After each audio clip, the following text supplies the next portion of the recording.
네, 발표를 시작하도록 하겠습니다. 안녕하세요. 저는 7주차 강의를 맡게 된 남정재라고 합니다. 부족한 점이 좀 있어도 너그러이 봐주시면 감사하겠습니다. 그리고 중간중간에 제가 좀 이해나 부족한 부분에 대해서는 블로그 글을 좀 참고를 해서 말씀을 드릴 예정입니다.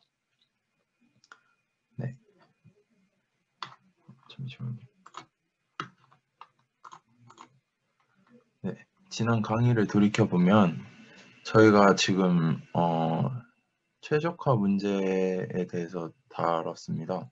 그래서 위 화면에서 보는 거에서도 그레디언트 디센트를 하게 될 때 위에 식처럼 웨이트를 초기화해 주는데 여기서 배치 단위로 끊어서 한 것이 SGD라고 배웠습니다. 그래서 근데 저희가 지금까지 다룬 저번에 배운 그 SGD의 문제점을 발견할 수 있는데요. 이 그림처럼 사원 모양을 갖게 되었을 때 저 빨간 점이 최적점이 스마일 표시까지 가려면 위와 같이 지그재그 형태로 지점을 찾아가게 됩니다. 그 이유는 가로의 방향의 가중치가 느리게 변하지만 그 세로 방향, 즉 수직 방향의 가중치가 빠르게 변하기 때문에 위와 같이 지그재그 형태를 띠고 이렇게 지그재그 형태로 가게 되면 최적화가 되면 매우 느려지는 단점이 있습니다. 해서 불균형한 방향이 존재한다면 SGD는 잘 동작하지 않을 것이다라고 나왔고요. 이와 동시에 파라미터의 수가 많으면 불균형한 방향, 그러니까 즉 발생 비율이 상당히 높다고 합니다. 이 문제점 위에 로컬 미니마와 새들 포인트 문제도 지적을 했는데요. 로컬 미니마는 기울기가 0이 되어버리니까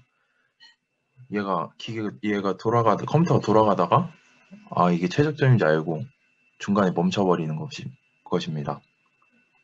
새들 포인트란 안장점을 뜻하는데 안장점이란 수학에서 다변수 실험세 번역에서 어느 방향에서 보면 극대값이지만 다른 방향에서 보면 극소값이 되는 점을 말합니다. 새들 포인트도 순간적으로 기울기가 0에 가까운 지점이 있기 때문에 멈춰버릴 수 있는 문제점이 있습니다.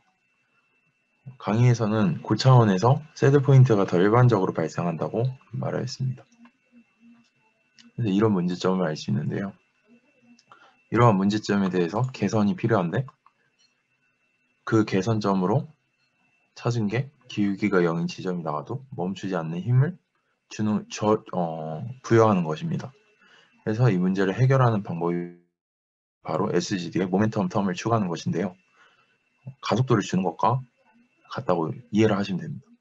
그래서 기울기가 0인 지점이 나와도 가속도로 인해서 계속 더 앞으로 갈 수 있게, 그러니까 더 내려갈 수 있게 만들어주는 것입니다. 이 식에서 Vx가 속도, 즉 벨로시티라고 보면 됩니다. 로는 마찰 계수라고 생각하면 되고 로는 보통 0.9에서 0.99를 준다고 강의에서 나왔습니다. 이를 통해서 그레디언트 벡터 방향으로 그대로 가는 게 아니고 방향을 벨로시티 벡터의 방향으로 나아가게 된다고 하였습니다.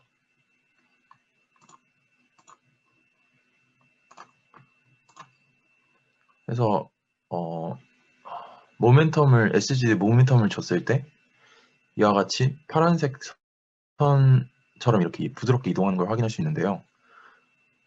그레디언트가 0이어도 충분히 움직일 수 있어서 이러한 결과가 나오고 그 덕분에 로컬 미니마와 새들 포인트를 극복할 수 있었고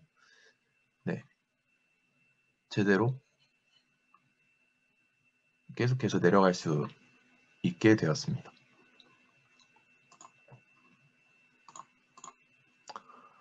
다음으로 네스테로프 모멘텀이라는 거를 언급하였는데요.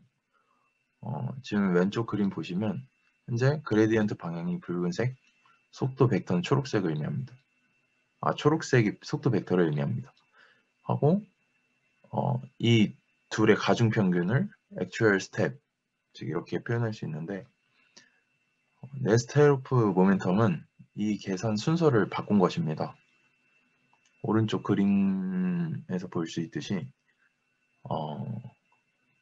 먼저 벨로시티 방향을 움직여주고 그 지점에서 그레디언트를 계산을 합니다. 그리고 다시 원점으로 돌아가서 둘을 합쳐서 그 둘을 합치는 것입니다.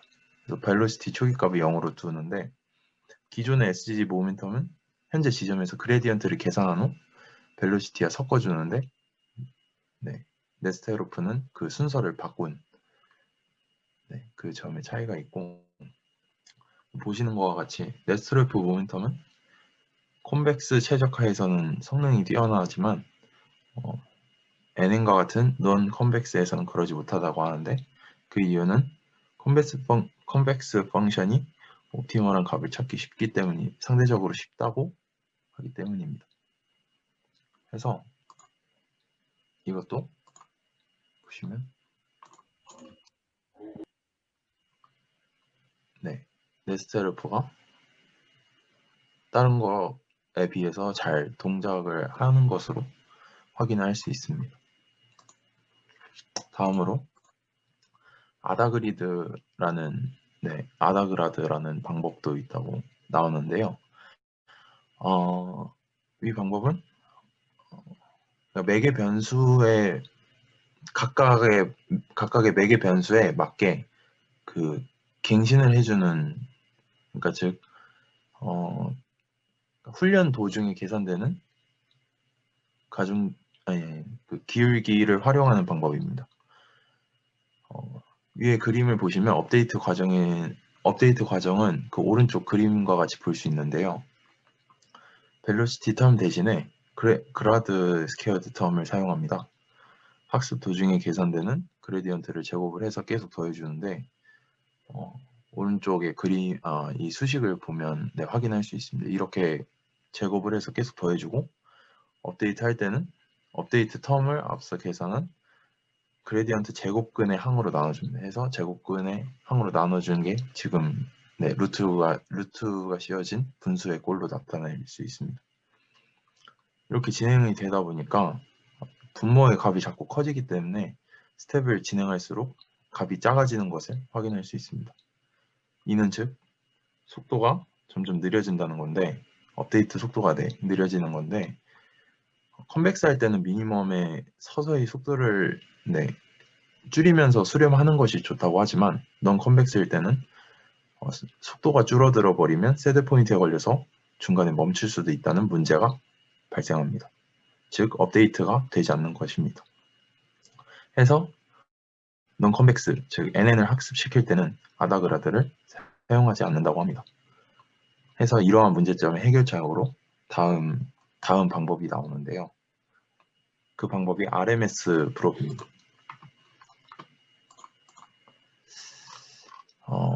RMS 프롭은 아다그라드의 그 그레디언트 제곱항을 그대로 사용합니다.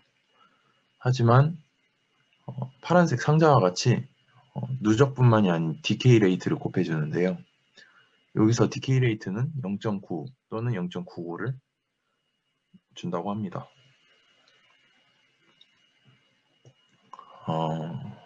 그리고 이것은 아다그라드와 매우 비슷하기 때문에 스텝의 속도를 가속 및 감속하는 것이 가능하고, 이를 통해서 속도가 줄어드는 문제를 해결하였습니다. 아까 문제점으로 발생했던 그 속도가 줄어드는, 느려지는 거를 해결한 거죠. 그래서 위 방법들을 비교하는 그림인데요. 오른쪽 아래 그림 보시면 RMS 프롭이 저희가 원하는 방향으로, 그러니까 가장 이상적인 방향으로 가는 것을 확인할 수 있습니다.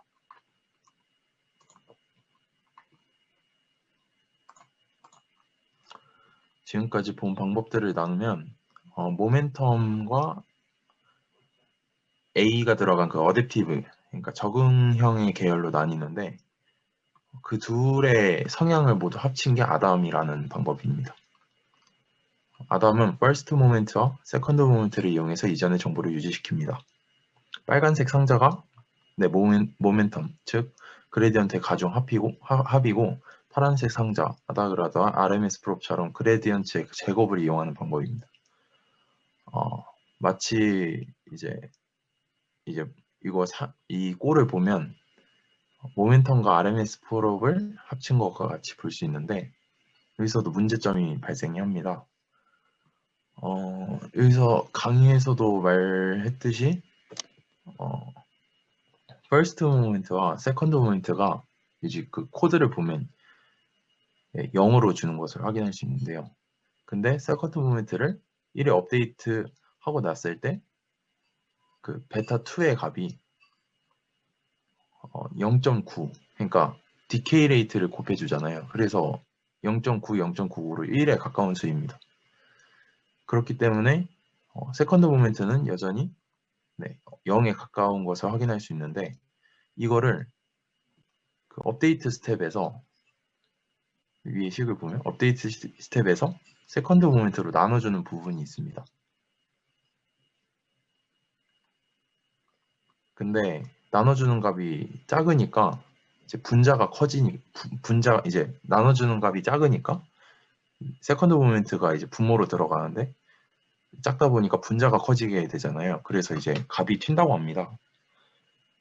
그 값이 커지면 저희가 원하는 이상적인 최적화가 진행되지 않는다고 하는데 그렇기 위해서 저희는 보정항을 추가를 시킵니다. 그래서 보정항을 위와 같이 저렇게 추가를 시키고 여기서 1, 2, 마이너스 7 이거를 더해주는 이유는 나누는 값이 0을 되는 것을 방지하기 위해서 해준다고 하네요. 그렇게 해서 보정항으로 first moment, 그러니까 second moment를 업데이트하고 현재 스텝에 맞는 적절한 바이어스를 넣어줘서 값이 튀지 않도록 방지를 해줍니다.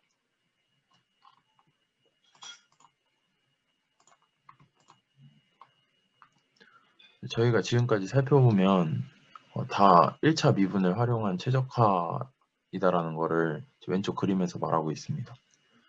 그래서 그냥 직관적으로 그림에서 볼 수 있듯이 이제 빨간색 점에서 내려가는, 그러니까 이 지점에서의 기울기를 계산하는 것인데요. 오른쪽 그림을 보면 2차 근사의 정보를 추가적으로 활용을 한다고 2차 근사의 정보를 활용하는 방법도 나와 있습니다. 이 방법을 사용을 하면 그 그러니까 미니마에 더 잘 근접을 할 수 있다고 하고 이를 뉴턴 스텝이라고 한답니다. 솔직히 여기서 강의나 뭐 블로그 글이나 다 이용해서 이해를 해보려고 그랬는데 굉장히 뭔가 저의 한계에 부닥치게 되더라고요. 그래서 일단은 오른쪽 부분에 대한 내용, 일단 강의 내용에서 2차 미분값들로 구성된 행렬인 헤시안 매트릭스를 그러니까 헤시안 행렬을 계산을 하는데 이 헤시안 행렬의 역행렬을 이용하게 되면 실제 손실함수의 2차 근사를 이용해서 그러니까 그림에서 보는 것과 같이 바로 곧장 미니마로 이동할 수 있을 것이다 이렇게 말을 하고 있는데 이 부분에 대해서 좀 잘 아시는 분이 계신다면 보충 설명해 주시면 정말 감사하겠습니다.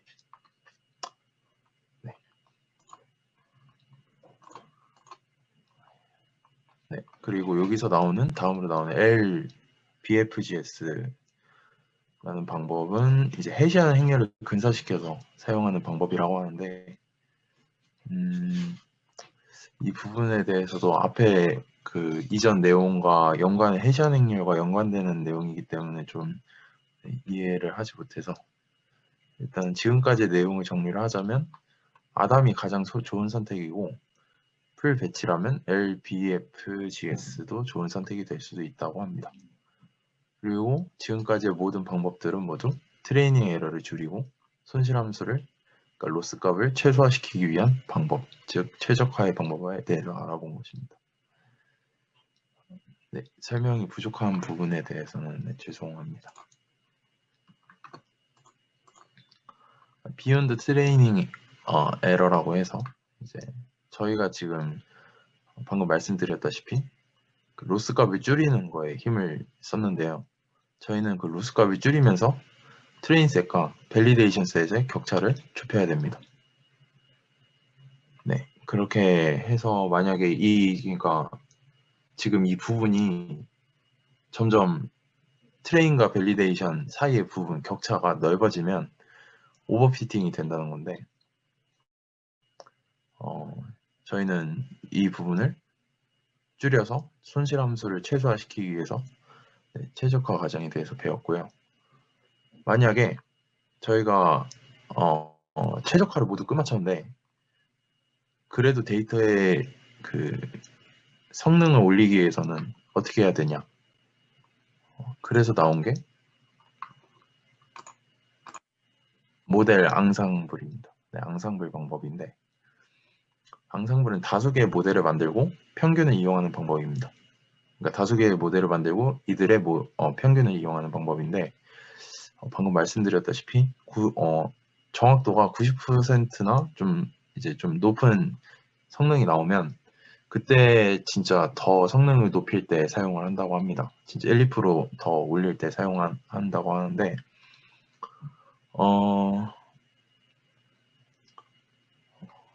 강의 내용을 요약을 하면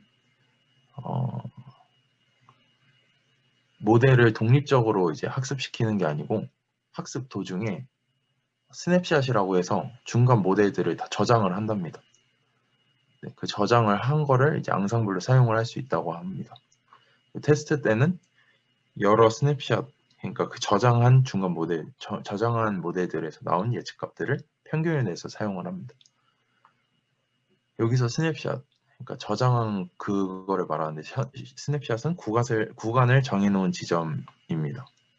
그래서 만약에 훈련을 하는데 10개 체크 포인트를 두어서 만약에 그 10개마다 새로 이렇게 시계 구간을 지정을 한다고 생각을 하면 이러한 이 10개 체크 포인트를 두고 앙상블을 사용을 하면 모델을 여러 개 만들기 때문에 시간 소모가 크다고 합니다. 그 방법 대신에 한 모델 안에서 10개의 구간을 두고 마치 앙상블처럼 하겠다는 것을 뜻합니다.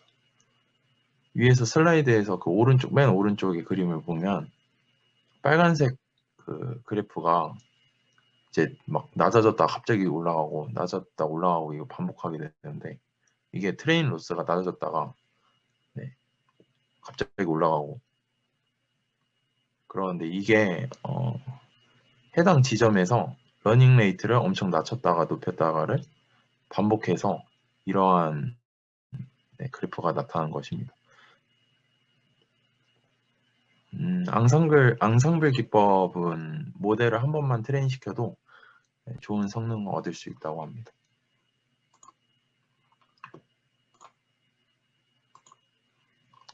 다음으로 레귤러리제이션인데요. 즉 규제를 주는 거죠.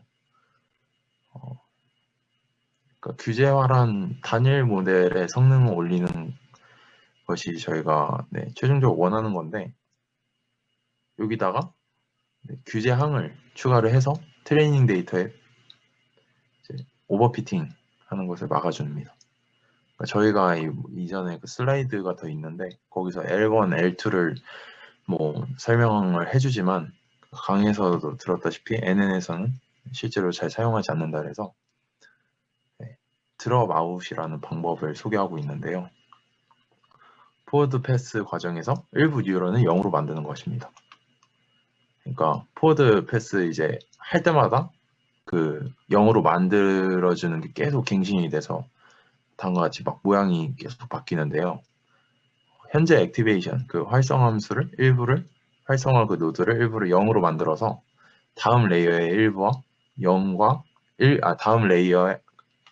다음 레이어가 각각 0과 곱해지게 하는 것입니다.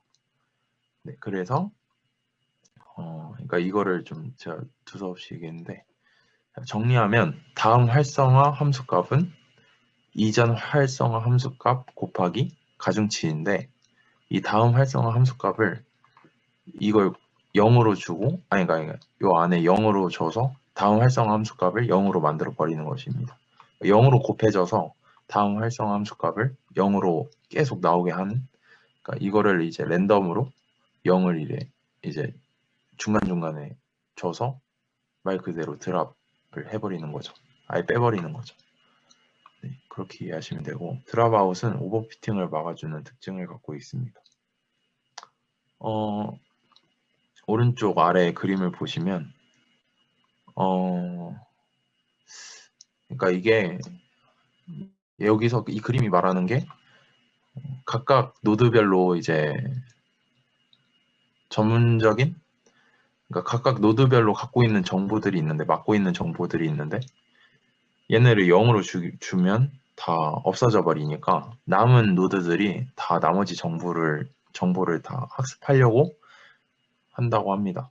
그래서 이제 노드가 어떤 일부의 피처에만 의존하지 못하도록 하게 하는 것인데 그러한 원리로 오버피팅을 막아준다고 합니다. 그리고 또 한 가지 특징은 단일 모델로 앙상블 효과를 가질 수 있다는 것입니다. 드랍아웃은 포워드 패스마다 드랍아웃을 랜덤하게 해버리니까 마치 그때그때 포워드 할 때마다 이제 다른 모델을 만드는 것처럼 효과가 나오게 할 수 있습니다.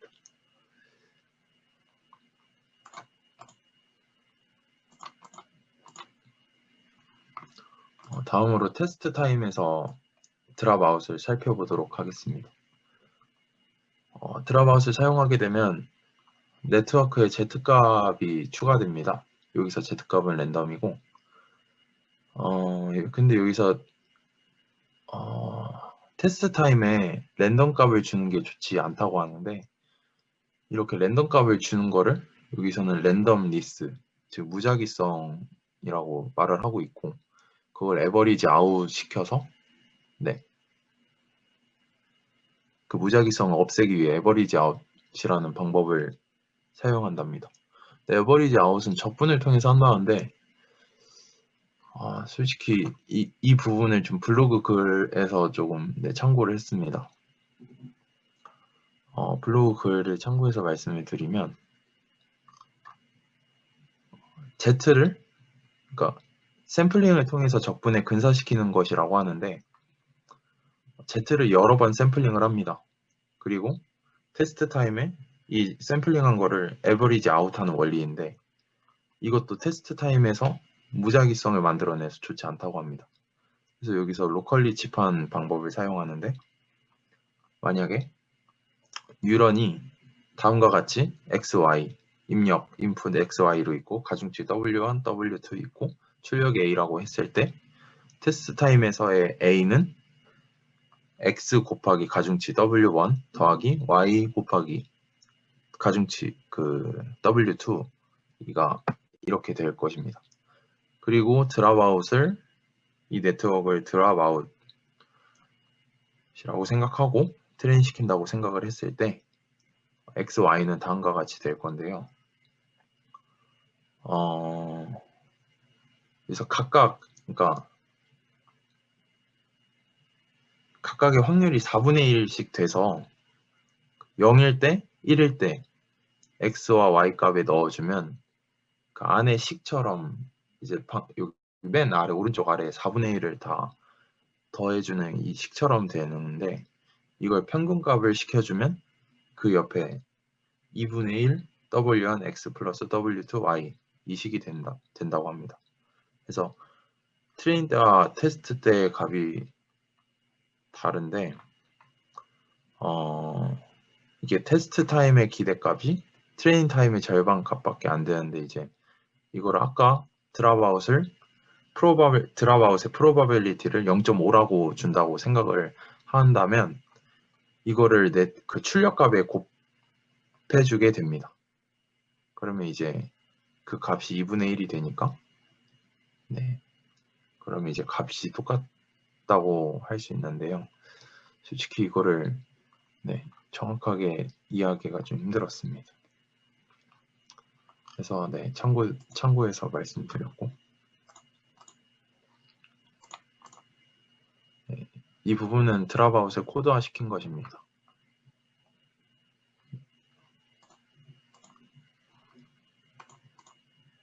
그래서 테스트 타임에는 기존의 연산을 그대로 사용하고, 트레인 타임에서는 P, 그러니까 아까 문제에서 말씀드렸던 드랍아웃의 프로버빌리티 값을 나눠주는 거죠. 드랍아웃을 사용하게 되면 전체 학습 시간은 늘어나지만 모델이 수렴한 후에는 더 좋은 일반화 능력을 얻을 수 있다고 합니다. 그래서 그러니까 드랍아웃을 정리하자면 트레인 타임에는 네트워크의 무작위성을 추가해서 트레인 데이터에 너무 과적합되지 않게 한다. 그래서 오버피팅을 막는다.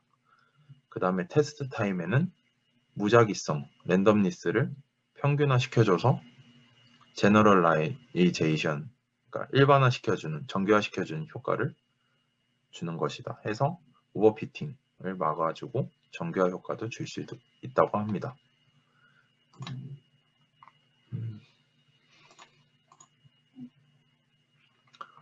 드랍아웃은 이제 일반적으로 커먼 패턴, 그러니까 일반적인 전략을 구체화시킨 하나의 예시입니다. 그래서 트레인 타임에서는 방금 말씀드렸다시피 너무 핏하지 않게 하고, 테스트 타임에서는 무작위성을 좀 낮춰주기 위해서 평균화시켜서 사용하고, 오른쪽에 보시면 배치 노멀라이제이션이 나오는데 이것도 하나의 좋은 레귤러리제이션의 방법이라고 합니다.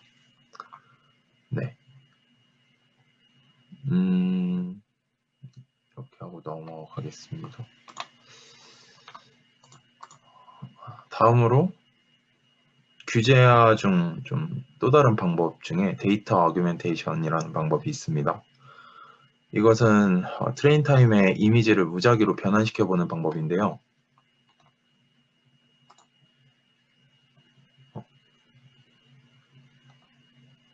채팅 어디서 볼 수 있지? 이미지를 반전, 여기서 볼 수 있는 것과 같이 이미지를 뭐 변환시키거나 반전시키고 이렇게 해보는데, 여기서 레이블은 그대로 놔둔 채로 진행을 한답니다. 반전을 시켜도 어차피 이 레이블을 그대로 나눈다는 게, 반전을 시켜도 어차피 고양이는 고양이다 그 말인데, 어차피 결과값은 똑같다는 뜻입니다. 뭐 이미지를 잘라내기도 하고 이미지의 밝기를 낮추기도 합니다. 이런 식으로 트레인 타임에 입력 데이터의 임의의 변환을 시켜주게 되면 일종의 레귤러리제이션의 효과를 얻을 수 있다고 합니다. 트라우과 유사하게 드러 커넥트라는 방법이 있는데, 이거는 웨이트 매트릭스를 임의적으로 0으로 만들어주는 방법이고, 프랙셔널 맥스 풀링이라는 방법이 있는데, 이거는 풀링이 될 지역을 이제 임의로 설정을 해서 샘플링 해주는 거라고 합니다. 그 다음에 오른쪽 그림 보면 스토캐스틱 뎁스라는 방법도 있는데, 이거는 스토캐스틱이 확률적인이라는 뜻을 갖고 있는 걸로 알고 있어요. 그래서 트레인 타임에서 일부 레이어를 제외하고 학습을 하고, 테스트 타임에는 전체 네트워크를 다 사용한다고, 그러한 방법이고, 오버피팅이 만약에 발생한다 싶으면 이제 여기서도 드랍아웃을 추가시켜 준답니다. 그래서 다음으로 마지막으로 볼 게 트랜스퍼 러닝인데요. 트랜스퍼 러닝은 이제 즉 전이학습이라고 하는데, 이게 간략하게 그러니까 전체적인 아이디어를 말씀을 드리면, 이제 CNN 레이어가 있다고 합니다. 여기 왼쪽에 이거를 갖고 이미지 넷과 같은 아주 큰 데이터셋에 학습을 시키고, 이 훈련된 모델을 작은 데이터셋에 적용을 시키는 겁니다. 그래서 만약에 카테고리가 4개라고 하면 이미지 넷에서 1000개의 카테고리를 분류하도록 하였다고 했으면, 그거를 이제 4개의 카테고리로 분류하는 거라고 생각하시면 됩니다. 근데 저희가 이미지 셋이 적으니까 맨 마지막에 보시면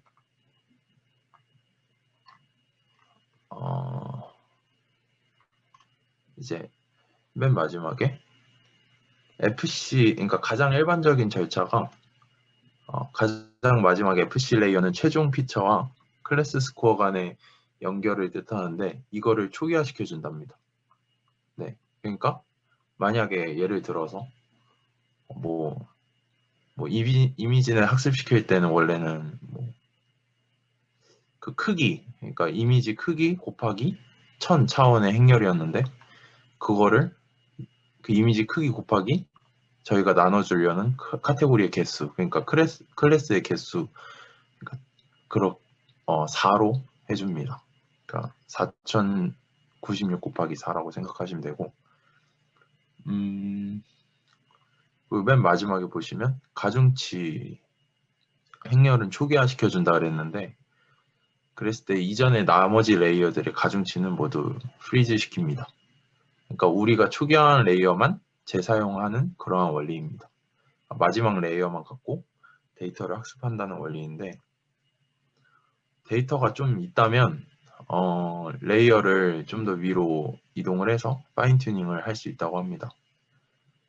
네. 그리고 러닝 레이트는 좀 낮춰서 진행을 해주는 게 좋다고 합니다.